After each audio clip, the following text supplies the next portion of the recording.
Vision सैलाब को आवश्यक दिशा निर्देश देने की कृपा करें। आदरणीय बहन जी।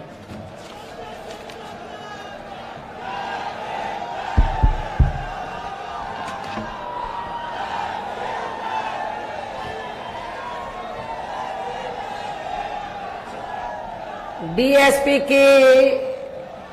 इस चुनावी जनसभा में इकट्ठा हुए पार्टी के सभी छोटे बड़े पदाधिकारी एवं कार्यकर्तागण, आज आप लोग देश में व यहाँ आपके उत्तर प्रदेश स्टेट में भी लोकसभा के लिए हो रहे आम चुनाव में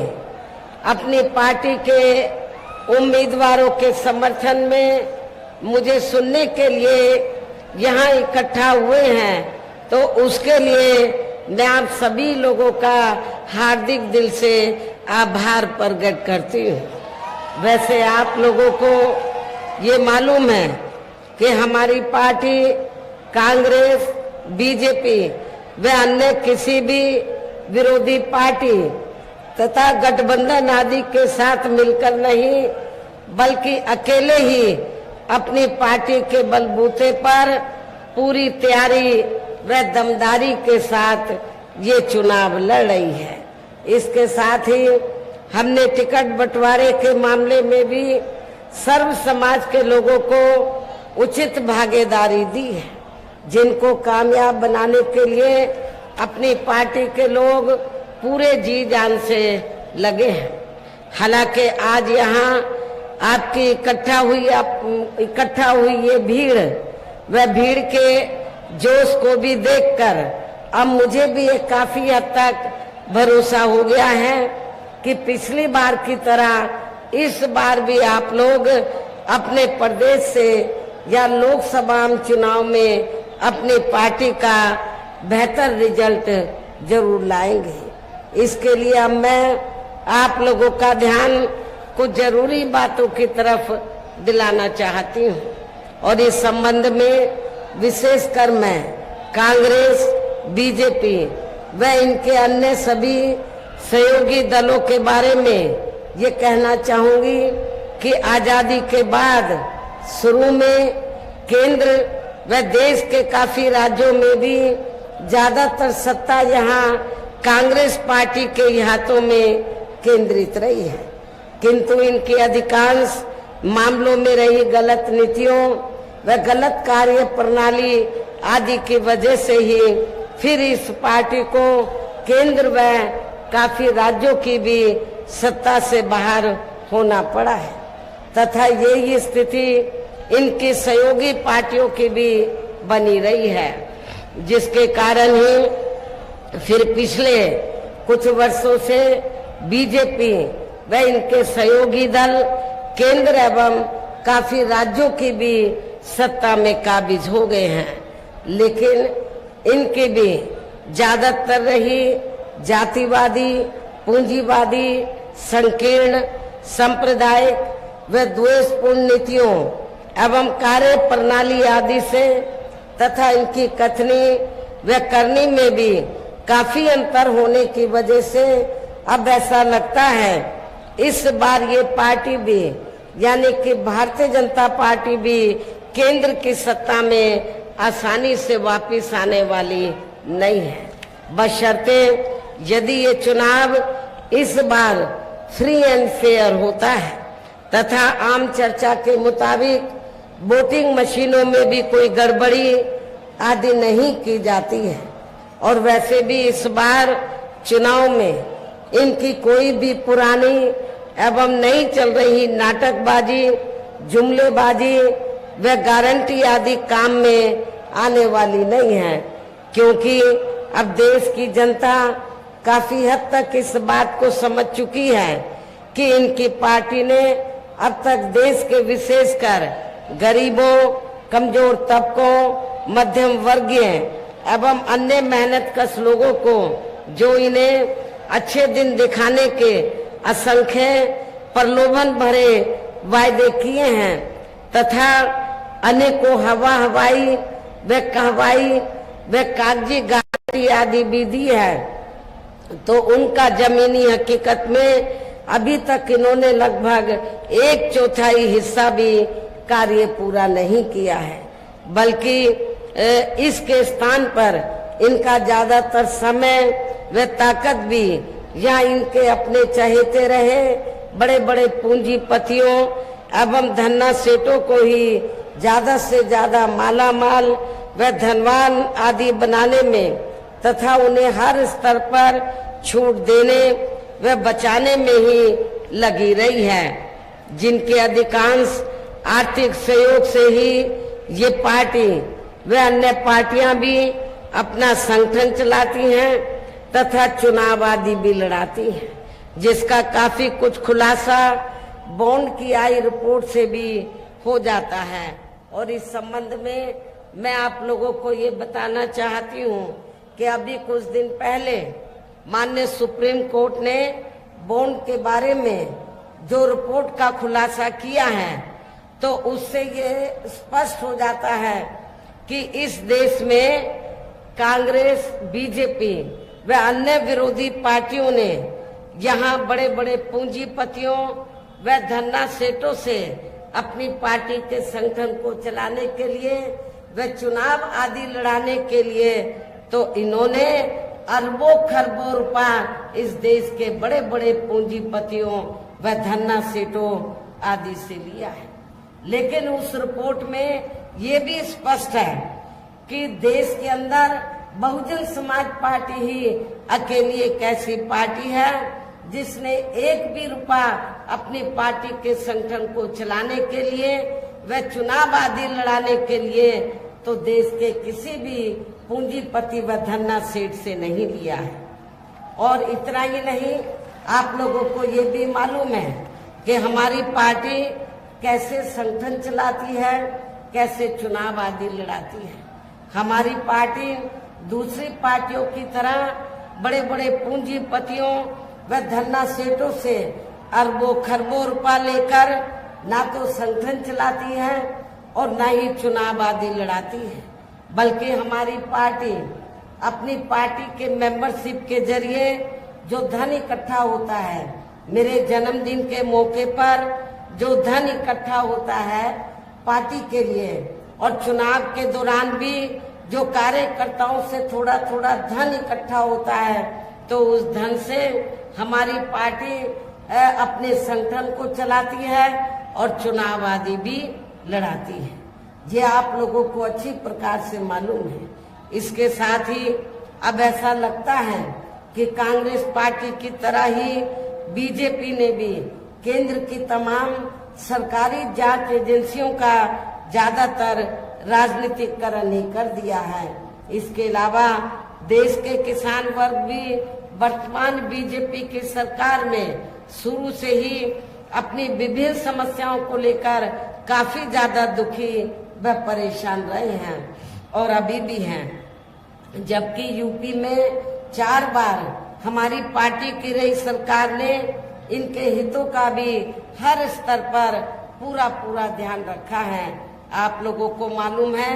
कि जब जब भी उत्तर प्रदेश में बीएसपी के नेतृत्व में सरकार बनी है, तो हमारी पार्टी की सरकार ने अपनी हुकूमत के दौरान किसानों को खेती करने के लिए समय से व सस्ते साधन उपलब्ध कराए हैं और उनकी फसल का भी हमारी पार्टी की सरकार ने उचित दाम दिया है। इतना ही नहीं, बल्कि केंद्र में पूर्व की रही कांग्रेसी सरकार की तरह ही वर्तमान भाजपा सरकार में भी इनकी जातिवादी, हीन, सांप्रदायिक एवं पूंजीवादी सोच व नीतियों के चलते ही पूरे देश में सर्व समाज में से खासकर गरीबों, दलितों, आदिवासियों, पिछड़े वर्गों, मुस्लिम एवं अन्य धार्मिक अल्पसंख्यक समाज के लोगों का भी पूर्ण रूप से विकास व उत्थान आदि नहीं हो सका है। और इस संदर्भ में वैसे आप लोगों को ये मालूम है कि पूरे देश में यहाँ दलितों, आदिवासियों एवं अन्य पिछड़े वर्गों का सरकारी नौकरियों में वर्षों से अधूरा पड़ा आरक्षण का कोटा भी अभी तक पूरा नहीं भरा गया है। विशेषकर SC व ST वर्गों के सरकारी कर्मचारियों का पदोन्नति में आरक्षण भी अब काफी हद तक प्रभावहीन ही बना दिया गया है। और इतना ही नहीं, जब समाजवादी पार्टी की यूपी में सरकार थी तो समाजवादी पार्टी की सरकार ने इन वर्गों के सरकारी कर्मचारियों का पदोन्नति में आरक्षण बिल्कुल खत्म कर दिया था। ये भी आप लोगों को मालूम होना चाहिए। ऐसी स्थिति में दलितों और आदिवासियों को एक भी वोट समाजवादी पार्टी को नहीं देना है। साथ ही केंद्र व राज्यों में भी विरोधी पार्टियों की रही सरकारों में इन सभी वर्गों को प्राइवेट सेक्टर में आरक्षण दिए जाने की व्यवस्था किए बिना ही इनकी सरकारों के ज्यादातर सरकारी कार्य अब प्राइवेट सेक्टर के जरिए ही इनके बड़े बड़े पूंजीपतियों व धंधा सेठों आदि को ही दिए जाने के कारण अब इनको पूरे देश में आरक्षण का बहुत कम ही लाभ मिल पा रहा है। इसी प्रकार इनका अन्य और मामलों में भी शोषण व उत्पीड़न आदि होना अभी तक भी बंद नहीं हुआ है। इनके साथ साथ मुस्लिम व अन्य धार्मिक अल्पसंख्यक समाज के लोगों की भी हालत हर स्तर पर यहाँ काफी ज्यादा खराब व दयनीय बनी हुई है, जिसका काफी कुछ खुलासा सच्चर कमेटी की रिपोर्ट में भी किया गया है। इतना ही नहीं, बल्कि पिछले कुछ वर्षों से केंद्र व अधिकांश राज्यों में भी बीजेपी व RSS की सरकारों के चलते हुए अब इनका विकास एवं उत्थान आदि होना भी काफी हद तक बंदशाही हो गया है। आए दिन इन पर खासकर हिंदुत्व की आड़ में हो रही जुल्म जाति भी यह काफी ज्यादा चरम सीमा पर पहुंच चुकी है। इनके साथ साथ अपर कास्ट समाज में से विशेषकर गरीब लोगों की भी हालत हमें कोई खास अच्छी नजर नहीं आती है। इनकी गलत कृषि नीतियों के कारण किसान वर्ग भी आए दिन आंदोलित ही रहता है। साथ ही इनकी गलत आर्थिक नीतियों की वजह से देश की अर्थव्यवस्था पर भी इसका काफी बुरा प्रभाव पड़ रहा है, जिससे यहाँ विशेषकर छोटे एवं मध्यम वर्गीय व्यापारी वर्ग भी काफी ज्यादा दुखी व परेशान हैं। और अब केंद्र में पूर्व की रही सरकारों की तरह वर्तमान भाजपा सरकार में भी यहाँ पूरे देश में गरीबी, बेरोजगारी एवं महंगाई आदि भी लगातार काफी ज्यादा बढ़ रही है। देश में हर स्तर पर फैला भ्रष्टाचार भी अभी खत्म नहीं हुआ है। ऐसे में अब आप लोगों को देश में हो रहे लोकसभा चुनाव में कांग्रेस, बीजेपी व इनकी सहयोगी पार्टियों को भी केंद्र की सत्ता में आने से जरूर रोकना है, जिनकी गलत नीतियों व गलत कार्य प्रणाली आदि को आप लोग काफी हद तक आजमा भी चुके हैं। ऐसी स्थिति में अब ये विरोधी पार्टियां इस चुनाव में भी किस्म किस्म के साम, दाम, दंड भेद आदि अनेकों हथकंडे इस्तेमाल करके केंद्र की सत्ता में आने की पूरी कोशिश में लगी हैं, जिनसे अपनी पार्टी के लोगों को हर स्तर पर काफी ज्यादा सावधान रहना है। और इस मामले में विरोधी पार्टियां अपने अपने पक्ष में हवा बनाने के लिए खासकर मीडिया, ओपिनियन पोल व सर्वे आदि का जो बड़े पैमाने पर इस्तेमाल कर रही हैं, तो उनसे भी अपनी पार्टी के लोगों को बिल्कुल भी गुमराह नहीं होना है। इसके साथ ही विरोधी पार्टियों के विभिन्न रूपों में जारी किए गए इनके हवाई व प्रलोभन भरे चुनावी घोषणा पत्रों एवं वायदों आदि के बहकावे में भी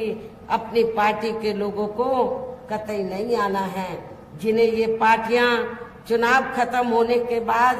ज्यादातर अमल में नहीं लाती हैं। और अब जिन पर से देश की जनता का अधिकांश विश्वास ही उठ गया है। यही खास वजह है कि हमारी पार्टी किसी भी चुनाव में अपनी पार्टी का कोई भी चुनावी घोषणा पत्र आदि जारी नहीं करती है। वैसे भी हमारी पार्टी किसी भी मामले में कहने में बहुत कम बल्कि कार्य करके दिखाने में ही ज्यादा विश्वास रखती है। और इस बात का सबसे बड़ा सबूत ये है कि उत्तर प्रदेश में 4 बार हमारी पार्टी के नेतृत्व में रही सरकार ने चुनाव में अपनी पार्टी के बिना कोई जारी किए गए चुनावी घोषणा पत्र के ही प्रदेश व आम जनहित में काफी कुछ ऐतिहासिक कार्य करके दिखाए हैं, जिनकी अब देश में अधिकांश पार्टियों की सरकारें काफी नकल भी कर रही हैं। जबकि इस मामले में हमारी पार्टी का ये कहना है कि यदि इन पार्टियों के स्थान पर केंद्र में हमें अपनी पार्टी की सरकार बनाने का मौका मिलता है तो तब फिर हमारी पार्टी की बनी सरकार केंद्र में यहाँ तक रही सभी विरोधी पार्टियों की सरकारों की तरह केवल हवाई व कागजी कार्य आदि नहीं करेगी, बल्कि उत्तर प्रदेश की तरह ही जमीनी हकीकत में ठोस कार्य करके दिखाएगी। और इस संदर्भ में खासकर मैं ये कहना चाहूंगी, केंद्र द्वारा देश में पिछले कुछ समय से अति गरीब परिवारों को अस्थायी तौर पर फ्री में जो थोड़ी सी खाद्य सामग्री आदि दी जा रही है, तो उससे इनका यानी कि गरीब लोगों का स्थायी तौर पर भला होने वाला नहीं है। लेकिन ये थोड़ा सा फ्री में राशन देकर बीजेपी व आरएसएस के लोग क्या करते हैं, जब चाहे देश में छोटा चुनाव हो, किसी भी राज्य में या बड़ा चुनाव हो, तो इसकी आड़ में बीजेपी व आरएसएस के लोग गरीब लोगों का जो वोट है उसको बनाने का प्रयास करते हैं, ये कहकर कि केंद्र की सरकार ने तुमको फ्री में राशन दिया है, जबकि इसमें रत्ती भर भी सच्चाई नहीं है। मैं आप लोगों को, गरीब लोगों को ये बताना चाहती हूँ कि आप लोगों को जो फ्री में थोड़ा सा राशन आदि दिया जा रहा है, तो ये आप लोगों के अपने खुद के पैसे का है, क्योंकि पूरे देश की जनता जो केंद्र की सरकार को टैक्स देती है और टैक्स के जरिए जो सरकार के पास पैसा आता है, उस पैसे से आपको मुफ्त में राशन दिया जाता है। इसलिए ये देन बीजेपी व आरएसएस की नहीं है, ये आप लोगों का पैसा है। आपके पैसे से ही आप लोगों को ये राशन आदि दिया जाता है। वैसे भी इनकी ये जटिल समस्या, गरीब लोगों की ये जटिल समस्या हर हाथ को काम देने से ही केवल दूर हो सकती है, जिसकी तरफ हमारी पार्टी की बनी सरकार विशेष ध्यान देगी। साथ ही देश में पिछले काफी वर्षों से आए दिन बढ़ रही गरीबी, बेरोजगारी व महंगाई आदि से भी जनता बहुत ज्यादा दुखी व परेशान है, जिसे भी आर्थिक नीतियों में तब्दीली करके जरूर दूर किया जाएगा। हिंदुत्व की आड़ में, धर्म की आड़ में भी पिछले कुछ वर्षों से खासकर मुस्लिम समाज के लोगों का द्वेष की भावना से जो इनका काफी ज्यादा शोषण व उत्पीड़न आदि किया जा रहा है, तो उसे भी जरूर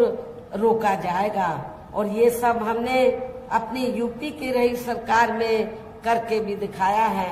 आप लोगों को मालूम है कि जब उत्तर प्रदेश में जब भी बीएसपी के नेतृत्व में सरकार रही है, तो मेरी हुकूमत में कोई भी हिंदू मुस्लिम दंगा फिसाद नहीं हुआ है, अमन चैन का वातावरण कायम रहा है। इसके अलावा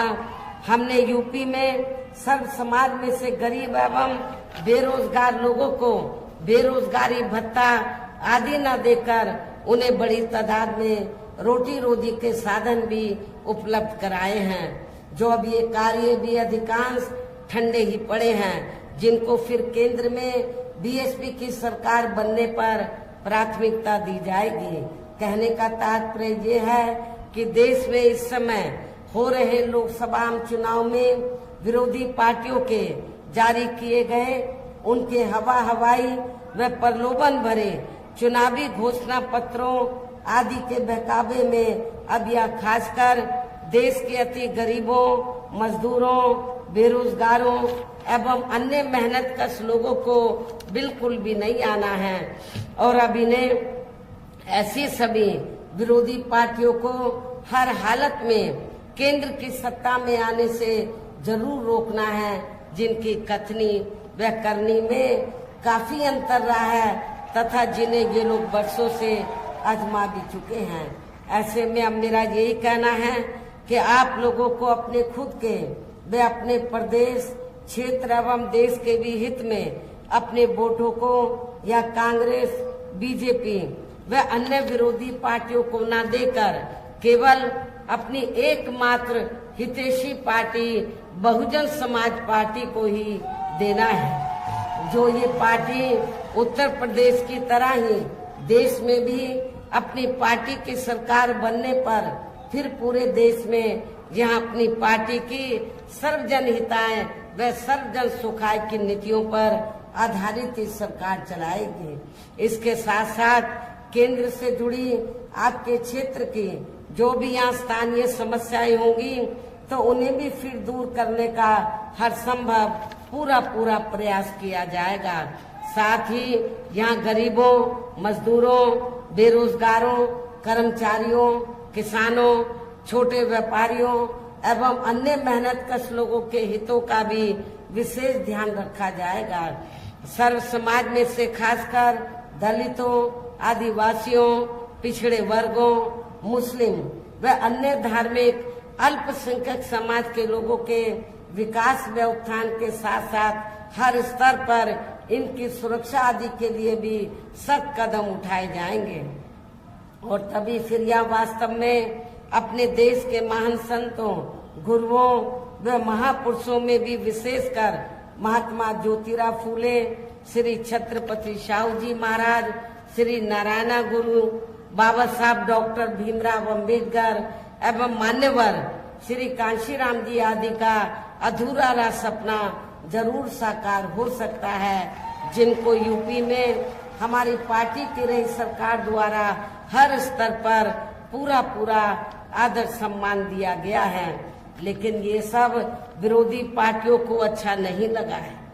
आप लोगों को मालूम है जब सपा सत्ता में थी तो समाजवादी पार्टी की सरकार ने हमने अपने संतों, गुरुओं और महापुरुषों के नाम से जो जिले बनाए और जो संस्थानों के नाम रखे,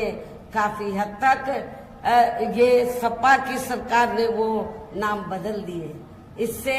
इन संतों, गुरुओं व महापुरुषों के प्रति इनकी हीन भावना साफ नजर आती है। क्या ऐसी स्थिति में आप लोग समाजवादी पार्टी को वोट देंगे? मैं समझती हूँ बिल्कुल भी नहीं देंगे। इन्हीं खास बातों के साथ ही अब मेरा देश व आपके स्टेट के भी हित में यही कहना है कि हमारी पार्टी ने यहाँ जिनको भी लोकसभा के लिए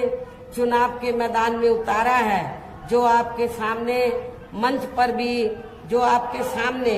या मंच पर भी मौजूद हैं, तो उन्हें आपको जरूर कामयाब बनाना है, जिसके लिए यहाँ पार्टी के सभी स्तर के छोटे बड़े पदाधिकारी एवं कार्यकर्तागण आदि पूरे जी जान से लगे हैं। और अब अंत में मेरा यही कहना है कि आप लोगों को वोट पड़ने वाले दिन या बीएसपी के अपने सभी लोकसभा उम्मीदवारों को, अर्थात हमने आपके गोरखपुर मंडल से तो जिनको भी चुनाव के मैदान में उतारा है, तो जिनके समर्थन में आप लोग यहाँ मुझे सुनने के लिए आए हैं, तो हमने गोरखपुर सदर लोकसभा की सीट से श्री जावेद सिमनानी को, महाराजगंज लोकसभा की सीट से मोहम्मद मौसम आलम को, बांसगांव सुरक्षित लोकसभा की सीट से डॉक्टर राम समुझ को, कुशीनगर लोकसभा की सीट से श्री शुभ नारायण चौहान को, देवरिया लोकसभा की सीट से श्री संदेश यादव उर्फ मिस्टर को हमने चुनाव के मैदान में उतारा है। तो मैं मेरा आप लोगों से यही कहना है कि बहुजन समाज पार्टी के इन सभी प्रत्याशियों को बीएसपी का जो चुनाव चिन्ह हाथी है, हाथी चुनाव चिन्ह के सामने वाले बटन को दबाकर इनको जरूर आप लोगों को कामयाब बनाना है, इनको पार्लियामेंट में जिताकर जरूर भेजना है। इस खास अपील के साथ ही अब मैं अपनी बात यही समाप्त करती हूँ। जय भीम, जय भारत।